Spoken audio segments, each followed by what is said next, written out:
Hi friends, welcome to Valamidhi's channel. நம்ம இன்னைக்கு இந்த வீடியோவில் என்ன பார்க்க போகிறோம் அப்படின்னா 11th physics example 3.9 தான் பார்க்க போகிறோம். கொஷின் பாருங்கள்.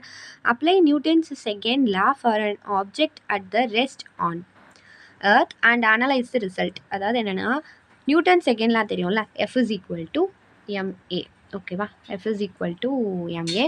இதை வந்து என்ன அப்படின்னா நமக்கு வந்து அனலைஸ் பண்ண சொல்லியிருக்காங்க. ஆப்ஜெக்ட் வந்து ரெஸ்ட்டில் இருக்குது. இப்போ ஒரு ஆப்ஜெக்ட் இருக்குதுன்னு வச்சுக்கோங்க, அது ரெஸ்ட்டில் இருக்குது. அப்போது அதோட நியூட்டன்ஸ் செகண்ட் லாவை அதில் அப்ளை பண்ண சொல்லியிருக்காங்க.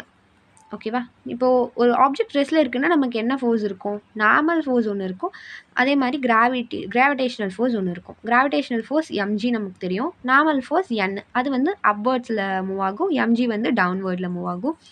அதே மாதிரி இப்போது நம்ம வந்து டைரக்ஷன் போடணும் அப்படின்னா mg வந்து -y. எப்பயுமே வந்து கீழே போடும்போது நம்ம -y தானே கிராஃப்லலாம் போடுவோம், அதே -y, n வந்து +y. ஓகேவா, நெக்ஸ்ட் இப்போ ரெண்டு ஃபோர்ஸ் ஆக்ட் ஆகுது சொன்னால, அப்போது fg அதாவது gravitational force is equal to -mg.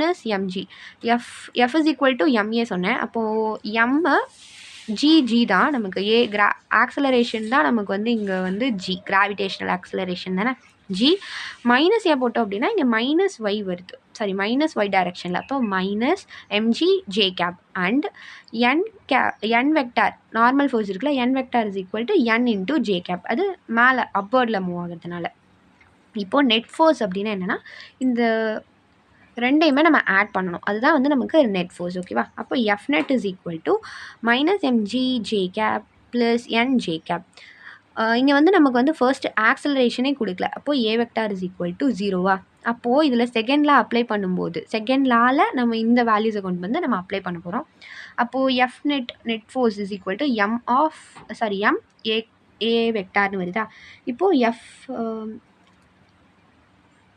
நமக்கு வந்து ஏ இருக்கு, எஃப் நெட்டுக்கு பதிலாக இந்த இடத்துல -mg ப்ளஸ் n ஹோலாக எடுத்துக்கிறோம், ஜே கேப்பை காமனாக வெளியே எடுத்துக்கிறோம் இஸ் ஈக்குவல் டு, இது வந்து நமக்கு ஏ வெக்டார் வந்து 0 ஆயிடுச்சு அப்படின்னா 0 இன்ட்டு சம்திங் நமக்கு அதுவும் 0 தான், அப்போ 0 வந்துடுச்சு. நெக்ஸ்ட்டு கம்பேர் த காம்பனன்ட்ஸ் பண்ணோம் அப்படின்னா காம்பனன்ட்ஸ் பண்ணும்போது மீன்ஸ் அந்த காம்பனன்ட்ஸ் வெளியே போயிடும்.